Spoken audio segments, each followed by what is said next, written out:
السلام علیکم ورحمۃ اللہ، میں ہوں بلال ساجد اور دو خبروں پہ بات کریں گے۔ ایک خبر فرانس سے ہے اور دوسری سری لنکا سے۔ فرانس کے حوالے سے آپ جانتے ہیں کہ وہاں پہ ایک میگزین ہے چارلی ہیبڈو کے نام سے، وہی مشہور زمانہ بلکہ بدنام زمانہ میگزین جس نے نعوذ باللہ نبی رحمت صلی اللہ علیہ وآلہ وسلم کے خاکے شائع کی، اور پوری دنیا سے مسلمانوں نے اس پہ احتجاج کیا، اپنا احتجاج ریکارڈ کرایا، تنقید کی فرانسیسی حکومت کے خلاف، اس میگزین کے خلاف تمام مسلمانوں نے اپنا موقف دیا۔ یہ میگزین چارلی ہیبڈو آج کل دوبارہ شدید ترین تنقید کی زد میں ہے، لیکن انٹرسٹنگ بات یہ ہے کہ یہ تنقید مسلمانوں کی طرف سے نہیں کی جا رہی، اسلامی ممالک کی طرف سے نہیں کی جا رہی، بلکہ یہ تنقید خود گوروں کی طرف سے کی جا رہی ہے، یورپ کے اندر موجود لوگوں کی طرف سے کی جا رہی ہے، فرانسیسی لوگوں کی طرف سے کی جا رہی ہے۔ بلکہ وہ تھوڑا سا مفہوم بدل کے اگر میں مصرع اچھالوں تو وہ جو کہتے ہیں نا کہ اس گھر کو آگ لگ گئی گھر کے چراغ سے، تو خود یورپ کے اندر سے چارلی ہیبڈو کے خلاف تنقید کی جا رہی ہے۔ اور وجہ یہ بنی کہ ریسنٹلی چارلی ہیبڈو نے ملکہ برطانیہ کا ایک کارٹون شائع کیا۔ آپ کو یاد ہوگا کچھ سال پہلے ملکہ برطانیہ کے جو بیٹے ہیں انہوں نے شادی کی تھی ایک امریکی اداکارہ سے، اور وہ جو امریکی اداکارہ ہیں وہ گوری نہیں ہیں، وہ وائٹ نہیں ہیں بلکہ ہاف وائٹ ہیں یا ہاف بلیک ہیں۔ ان کے پیرنٹس میں سے ایک وائٹ ہے اور ایک بلیک، اس وجہ سے ظاہر ہے ان کو ہاف وائٹ ہاف بلیک کہا جا سکتا ہے۔ تو یہ جو شہزادے ہیں انہوں نے شادی کی، اور شادی کے بعد ظاہر ہے وہ اپنی خاتون کو لے کے پیلس میں آ گئے۔ اب وہاں پہ یہ جو برطانیہ کا شاہی خاندان ہے اس کے حوالے سے گفتگو کرتے ہوئے یہ جو برطانوی شاہی خاندان کی بہو ہیں میگن، انہوں نے کچھ دن پہلے امریکہ میں ایک ٹی وی انٹرویو دیا، اور وہاں پہ جہاں اور بہت ساری باتیں ہوئیں ان میں سے ایک یہ بات بھی تھی کہ شاہی خاندان کے اندر ریسزم ایگزسٹ کرتا ہے، اور بہت سے لوگ میرے خامن سے یہ کہتے تھے کہ تمہارا بیٹا جب پیدا ہوگا، تمہارا بچہ پیدا ہوگا تو اس کا رنگ سفید نہیں ہوگا، وہ گورا نہیں ہوگا، اور اس طرح کے تبصرے کیے جاتے تھے اسکن کے حوالے سے، کلر کے حوالے سے، اور جو دوسری ریس کے لوگ ہیں ان کے حوالے سے۔ تو یہ جو میگن ہے ان کا انٹرویو نشر ہوا، اور اس کے بعد پوری دنیا میں ظاہر ہے اس کو کوریج دی گئی۔ برطانیہ کا شاہی خاندان ویسے بھی خبروں میں رہتا ہے، اور شاہی خاندان کی طرف سے اس کی ایک تردید نما پریس ریلیز آ گئی۔ انہوں نے کہا جی نہیں، شاہی خاندان میں تو اس طرح کا کوئی ریسزم ایگزسٹ نہیں کرتا، اور پھر شہزادے کی طرف سے بھی آگے کہ نہیں میرے خاندان والے کوئی ایسے ماڑے لوگ نہیں آگے، چنگے لوگ نے، ٹھیک لوگ نے۔ اچھا، یہ جو میگزین ہے نا چارلی ہیبڈو، اس نے ایک کارٹون شائع کیا ملکہ برطانیہ کا، جس میں ملکہ برطانیہ نے اپنی بہو کو دبوچا ہوا ہے اور اس کی گردن کے اوپر گھٹنا رکھا ہوا ہے، اور ساتھ ہی یہ سوال بھی ہے کہ تم نے ہمارا پیلس کیوں چھوڑا، اور جواب میں میگن کہتی ہیں کہ میں یہاں پہ سانس نہیں لے سکتی۔ اور یہ جو پورا سینیریو تھا اس کی انالوجی ڈرا کی، سملیرٹی ڈرا کی انہوں نے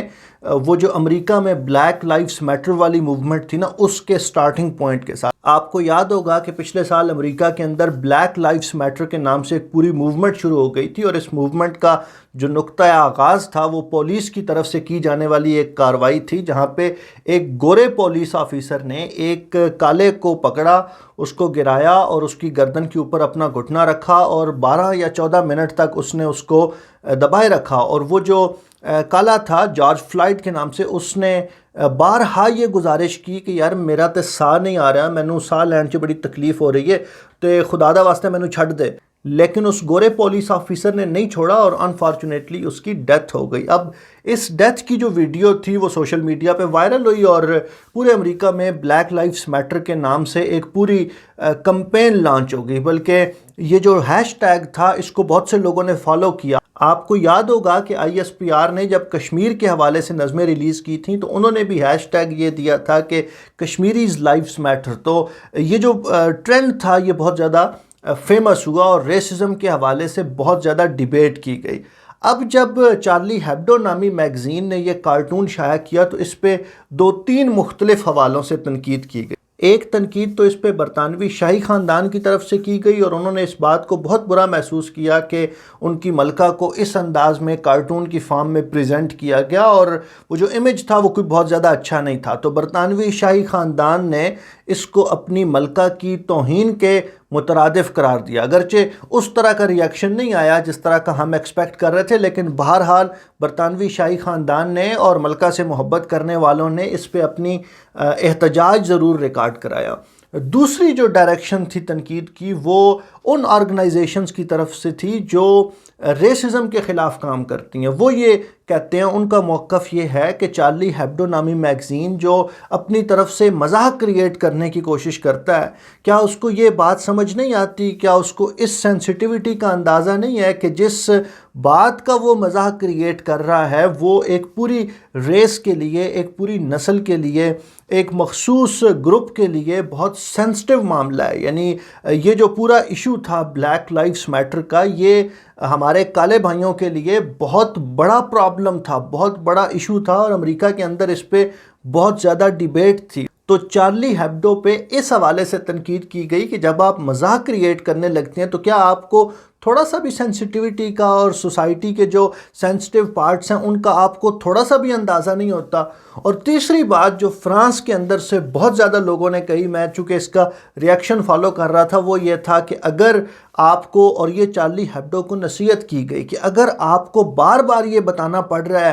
کہ یار یہ ہمارا مزاح ہے، یہ ہم مزاح کریٹ کر رہے ہیں، تو پرابیبلی آپ مزاح کریٹ نہیں کر رہے بلکہ آپ لوگوں کو اوفینڈ کر رہے ہیں۔ اور کسی بھی قانون میں، کسی بھی سوسائٹی میں کسی دوسرے کو اوفینڈ کرنا یہ کسی بھی حوالے سے پسندیدہ عمل نہیں ہے۔ تو چارلی ہیبڈو نامی میگزین جس نے مسلمانوں کا دل دکھایا، مسلمانوں کے دل چیرے، تو چارلی ہیبڈو نامی میگزین نے مسلمانوں کا دل دکھایا۔ تو جب مسلمانوں نے احتجاج کیا تو انہیں بتایا گیا کہ یہ فریڈم آف ایکسپریشن ہے، یہ فریڈم آف سپیچ ہے۔ لیکن اب خود چارلی ہیبڈو پہ تنقید ہو رہی ہے، یورپ کے اندر سے تنقید ہو رہی ہے، ریسزم کے حوالے سے تنقید ہو رہی ہے، اور برطانیہ کے شاہی خاندان کی توہین کے حوالے سے تنقید ہو رہی ہے۔ تو اب ہمارا سوال یہ ہے کہ فرانس کی لبرل ویلیوز کہاں ہیں؟ فرانس کا فریڈم آف ایکسپریشن اور فریڈم آف سپیچ کا آئیڈیا کہاں ہے؟ تو یہ ہے وہ منافقت جس کو آشکار کرنے کی ضرورت ہے، جس پہ بات کرنے کی ضرورت ہے، اور بار بار اپنے لوگوں کو بھی اور ویسٹ میں رہنے والے لوگوں کو بھی یہ ریمائنڈ کرانے کی ضرورت ہے